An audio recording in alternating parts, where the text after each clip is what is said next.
Clearance Level 3. Confidential. Item Number SCP-10495.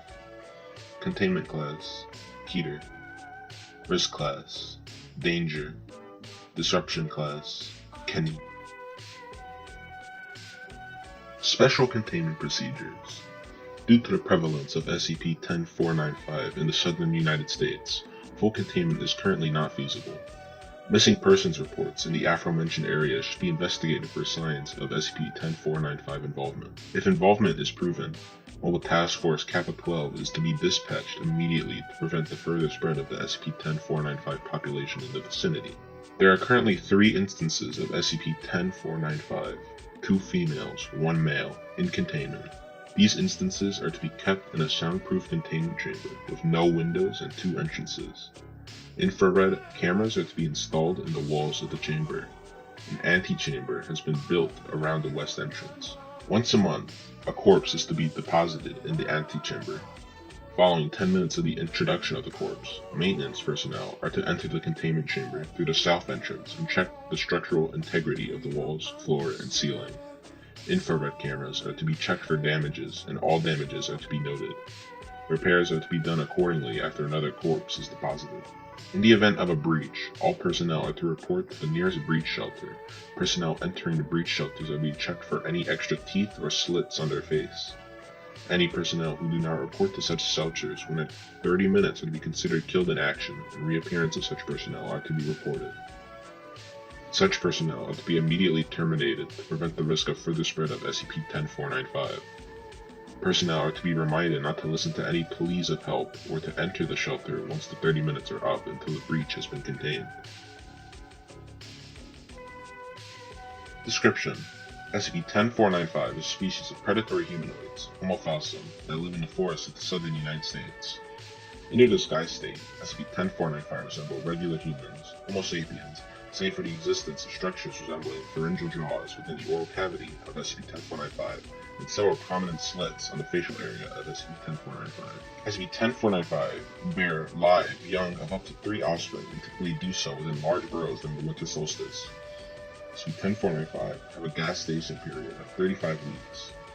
After giving birth, male SCP-10495 instances will hunt for prey, stalking multiple residences in order to provide large amounts of food for the growing instances. SCP-10495 hunt by first locating human settlements in rural areas, typically that of farmhouses. SCP-10495 will stalk the area for several days, listening to and watching the behavior of the residents. After at least 14 days, SCP-10495 will cause a disturbance outside, typically that of a cry for help, attempting to lure out at least one of the residents.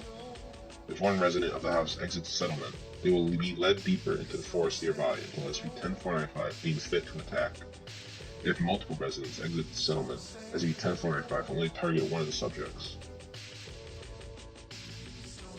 SCP-10495, upon luring one of the residents into a secluded area of the forest, will attack by lunging at the subject and biting into the frontal lobe of the subject with its jaws, typically killing the subject. SCP-10495 will then proceed to remove the face of the subject before attaching it to their own face via a currently unknown method.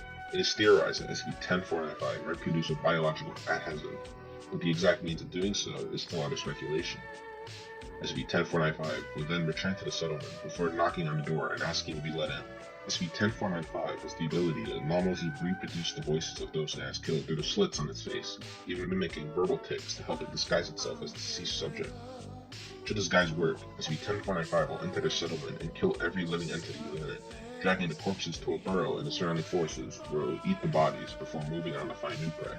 If SCP-10495 targets the same settlement as another SCP-10495 instance, the 2 instances will communicate through a language consisting of garbled English words and grunts, usually agreeing to cooperate to ensure both have enough food. Foundation linguists are still attempting to fully translate the language. Addendum-10495-1. SCP-10495 was discovered following an attack on a housewarming party in Spring Creek, Texas. A surge of emergency hotline calls was recorded on November 19, 19.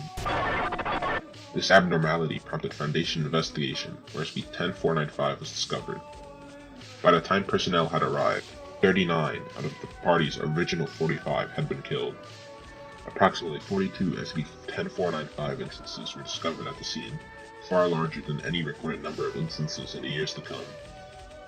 The nearby barrels were incinerated, along with most of the SCP-10495 instances. 5 of the remaining party attendants perished on their way to the emergency room. Below are several documents pertaining to the event. Name of deceased: Grace Williams. Date recovered: November 26, 19. Estimated time of death: November 19, 19. 21:55 CDT. Examiner: Michael A. Lupin. Description of symptoms: frontal bone has been removed via animal bite and frontal lobe is missing. Skin from glabella to chin has been removed. Sternum has been exposed via several deep lacerations. Body has been extinguished. Date: November 30th, 19. Interviewer: Dr. Lupin. Interviewee: Bruce J. Williams. Note: Mr. Williams was the sole survivor of the incident that led to the discovery of SCP-10495. Begin log. Good evening, Mr. Williams. Cut the crap and tell me where I am. You are currently located in a hospital to aid the investigation of the deaths of your old friends. You require an interview. Go ahead. Ask me a question. You won't believe me anyways. I assure you, I've seen my fair share of abnormalities. Now, first question. What were you and your friends doing the night where the incident happened? It was a housewarming party. Me and Grace had just bought the place for real cheap. Should have known there was a reason behind it. Just thought it was nice and charming out there in the woods. Anyways, we invited a few of our friends over. And? So we had a few drinks and ate a bit. Around halfway, we heard a crash out there in the woods. Grace said she wanted to go check it out. I objected, of course. Said it was not a woman's place to go out there alone. But she was a stubborn old girl as usual, and that was the last time I saw her alive.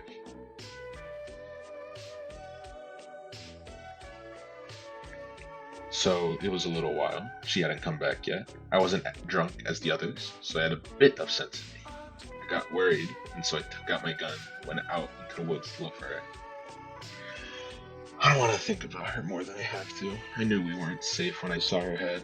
No, her skull out in that forest. Brown eyes still fixed in what I could only guess was terror. It was as if someone had removed the eyes, lowered her face into piranha-filled water to feed them, and delicately placed them back in. If only I had known what I was facing that night was far more terrifying than piranhas. Maybe I would have run faster than the others, but I thought it was some kind of animal, a bear, a dog or something. In the moment, I just wanted to get out of the forest and dial 911. That's when I heard her calling my name, screaming for help. There was a moment there where I thought it might have not been her body out in the forest. I went back to help her. I still had my gun. I thought the same animal was attacking her.